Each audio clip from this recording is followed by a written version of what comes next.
নারীদের উপর সহিংসতা ধামাচাপা দিতেই জামায়াতের আমির ডাক্তার শফিকুর রহমানের অ্যাকাউন্ট হ্যাক করে পোস্ট করেছে রাষ্ট্রপতি মোহাম্মদ শাহাবুদ্দিন। জামায়াত ইসলামীর আমির ডক্টর শফিকুর রহমানের এক্স অ্যাকাউন্ট হ্যাকের অভিযোগ ঘিরে শুরু হয়েছে নতুন বিতর্ক। বঙ্গভবনের একটি দাপ্তরিক ইমেল ব্যবহার করে তার ডিভাইস হ্যাক করা হয়েছে। অভিযোগের সত্যতা যাচাইয়ের ইতোমধ্যে তথ্য প্রযুক্তি বিভাগকে আনুষ্ঠানিকভাবে দায়িত্ব দেওয়া হয়েছে। তদন্তে প্রাপ্ত তথ্যের ভিত্তিতে আইনি পদক্ষেপ নেওয়া হবে। জামায়াত ইসলামীর আমির ডক্টর শফিকুর রহমানের এক্স অ্যাকাউন্ট হ্যাকের অভিযোগ ঘিরে শুরু হয়েছে নতুন বিতর্ক। দলটির পক্ষ থেকে বঙ্গভবনের একটি দাপ্তরিক ইমেল ব্যবহার করে তার ডিভাইস হ্যাক করা হয়েছে এমন অভিযোগ তোলার পর বিষয়টি তদন্তে নেমেছে রাষ্ট্রপতির দপ্তর। বঙ্গভবন সূত্র জানিয়েছে, অভিযোগের সত্যতা যাচাইয়ের ইতোমধ্যে তথ্য প্রযুক্তি বিভাগকে আনুষ্ঠানিকভাবে দায়িত্ব দেওয়া হয়েছে। তদন্তে প্রাপ্ত তথ্যের ভিত্তিতে প্রয়োজন হলে আইনি পদক্ষেপ নেওয়া হবে। দেশজুড়ে টক অফ দ্য টাউনে পরিণত হয়েছে বাংলাদেশ জামায়াত ইসলামীর আমির ডাক্তার শফিকুর রহমানের এক্স অ্যাকাউন্ট হ্যাক ইস্যু। এরই মধ্যে এই ঘটনায় বঙ্গভবনে গিয়ে অভিযোগ করেছে জামায়াতের প্রতিনিধি দল। এরপরই মোহাম্মদ সারওয়ার আলম নামে বঙ্গভবনের এক সহকারী প্রোগ্রামারকে আটক করেছে ঢাকা মহানগর গোয়েন্দা পুলিশ। ডক্টর শফিকুর রহমানের এক্স অ্যাকাউন্ট হ্যাকের দাবি করেছে জামায়াত ইসলামী। এটিকে ষড়যন্ত্রের অংশ হিসেবে দেখছেন তারা। দাবি করেন রাষ্ট্রপতির দপ্তরের ইমেল ব্যবহার করে অ্যাকাউন্ট হ্যাক করা হয়। তবে জামায়াতের এমন বক্তব্যকে সন্দেহের চোখে দেখছে বিএনপি। জামাতের আমির ডাক্তার শফিকুর রহমানের এক্স অ্যাকাউন্ট হ্যাকের ঘটনায় বঙ্গভবনের এক কর্মকর্তাকে আটক করেছে ঢাকা মহানগর গোয়েন্দা পুলিশ। তিনি বঙ্গভবনের রাষ্ট্রপতি কার্যালয়ের সহকারী প্রোগ্রামার। জিজ্ঞাসাবাদের জন্য এরই মধ্যে আটককৃত মোহাম্মদ সরওয়ার আলমকে ডিবি কার্যালয়ে আনা হয়েছে। এদিকে একই ঘটনায় রাজধানীর মতিঝিলে এজিবি কলোনিতে অভিযান চালায় ঢাকা মহানগর গোয়েন্দা পুলিশ। আসসালামু আলাইকুম প্রিয় দর্শক, আবার হাজির হলাম নতুন একটি ভিডিও নিয়ে। বাংলাদেশের রাজনৈতিক প্রেক্ষাপটে যে পরিস্থিতি এসে দাঁড়িয়েছে তারই আলোকে হাজির হলাম একটি ভিডিও নিয়ে।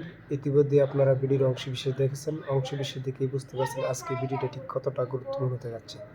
তাই বলবো দর্শক, ভিডিও স্কিপ না করে চলুন ধারাবাহিকভাবে সম্পূর্ণ ভিডিওটি দেখে আসি। ধন্যবাদ সবাইকে।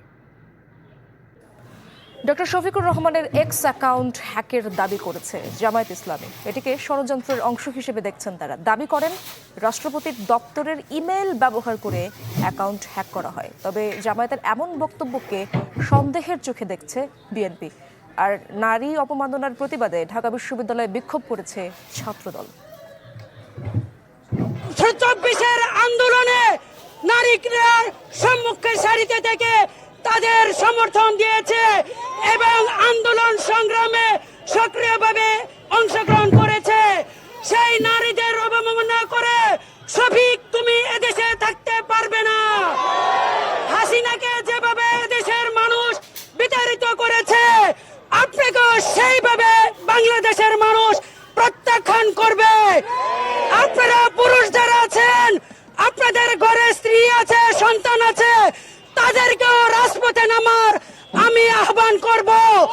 শফিক যে পর্যন্ত জাতির সামনে এসে রাজপথে ক্ষমা না করবে, এ পর্যন্ত আমরা নারীরা আন্দোলন চালিয়ে যাব এবং সেই আন্দোলনে সবাইকে সক্রিয়ভাবে রাজপথে থাকার আহ্বান জানিয়ে সবাইকে ধন্যবাদ জানিয়ে আমি আমার বক্তব্য শেষ করছি।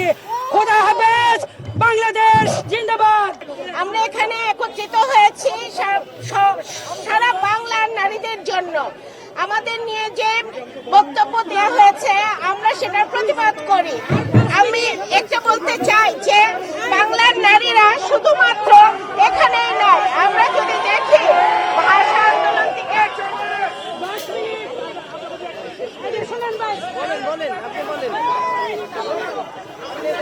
বাংলাদেশের মোট জনসংখ্যার প্রায় 50 ভাগের নারী এবং আমরা এই নারীরাই কৃষি থেকে শুরু করে স্বাস্থ্য, শিক্ষা সব জায়গাতেই আমরা আমাদের পরিশ্রম দিয়ে দেশকে আমাদের পুরুষদের সঙ্গে এগিয়ে নিয়ে যাচ্ছি।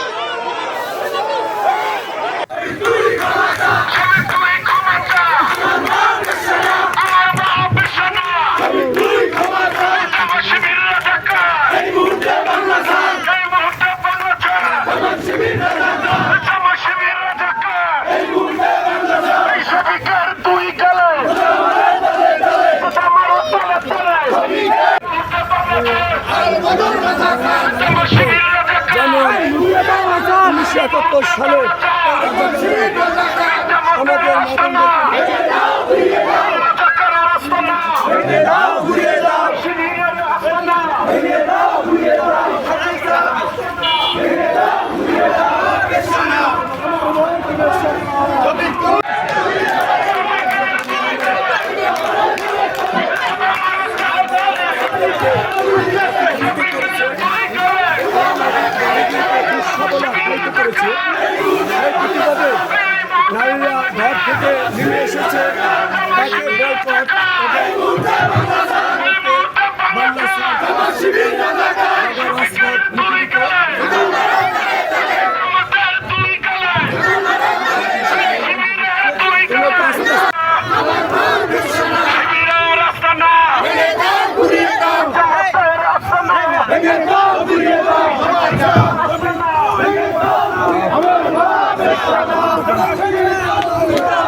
আমাকে নারী গো যারা বিশ্বাস বলছে হ্যাঁ বিচারে আমরা চাই তারা বাংলার মাটিতে বলে হ্যাঁ আমরা লড়াইতে চাই।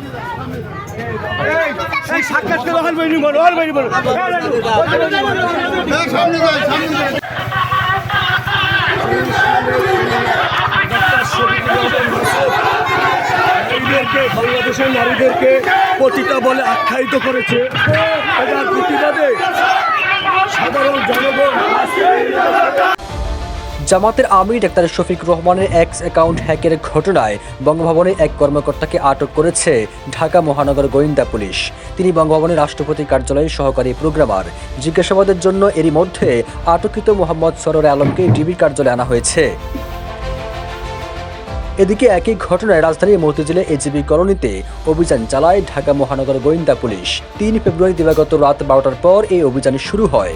আইন শৃঙ্খলা বাহিনী সূত্র জানায়, হ্যাকিংয়ের সঙ্গে জড়িত ব্যক্তিদের শনাক্ত ও গ্রেপ্তারের উদ্দেশ্যে এই অভিযান পরিচালনা করা হয়। এ বিষয়ে ডিবি প্রধান শফিকুল ইসলাম জানান, জিজ্ঞাসাবাদের জন্য আটককৃত মোহাম্মদ সরোয়ার আলমকে ডিবি কার্যালয়ে আনা হয়েছে। জিজ্ঞাসাবাদ শেষে পরবর্তী আইনগত পদক্ষেপ নেওয়া হবে।